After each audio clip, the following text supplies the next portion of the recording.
ভগবতে বাসুদেবায় নমঃ, শ্রীকৃষ্ণায় রাধিকায় নমঃ। নমস্কার প্রিয় দর্শক বন্ধুগণ, আপনাদের সবাইকে স্বাগত জানাই আজকের এই ভক্তিমূলক ভিডিওতে। আশা করি আপনারা সবাই ভালো আছেন এবং সুস্থ আছেন। আজকে আমরা জানব শ্রী শ্রী কৃষ্ণের ঝুলন যাত্রার সময়সূচি সম্পর্কে। তাই ইংরেজি 2026, বাংলা 1433 সালে শ্রী বেণীমাধব শীলের পঞ্জিকা থেকে আলোচনা করছি। ঝুলন যাত্রা কবে শুরু হবে এবং কবে শেষ হবে? 2026 সালে ঝুলন যাত্রা শুরু হবে রবিবার 23শে আগস্ট এবং শেষ হবে শুক্রবার 28শে আগস্ট।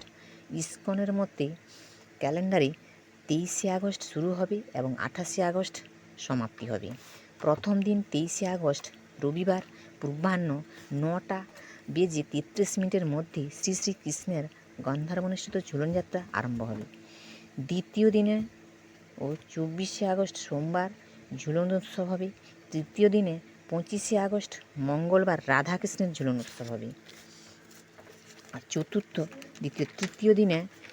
দিনে 26শে আগস্ট বুধবার ঝুলন উৎসব অনুষ্ঠিত হবে। পঞ্চম দিনে ও 27শে আগস্ট বৃহস্পতিবার ঝুলন উৎসব হবে। শেষ দিন হচ্ছে 28শে আগস্ট শুক্রবার ঝুলন যাত্রার সমাপ্তি ও বলরাম জয়ন্তী। কলকাতায় শ্রী জগন্নাথ সেবা সমিতির উৎসব পঞ্জিকাতে 24শে আগস্ট থেকে ঝুলন যাত্রা শুরু এবং 28শে আগস্টের সমাপ্তির কথা বলা হয়েছে। বিশেষ কথা, ঝুলন যাত্রার নির্দিষ্ট সময় আচার মন্দির ভেদে আলাদা হতে পারে। যেমন একটি ইস্কন মন্দিরে 2026 সালের অনুষ্ঠানে সকাল 7:45 এবং শুরু হবে এবং শেষ হবে সন্ধ্যা 7টায়। ঝুলন যাত্রা শেষ হবে। বন্ধুরা, ভিডিওটি ভালো লাগলে অবশ্যই লাইক ও শেয়ার করবেন এবং চ্যানেলটি সাবস্ক্রাইব করতে ভুলবেন না।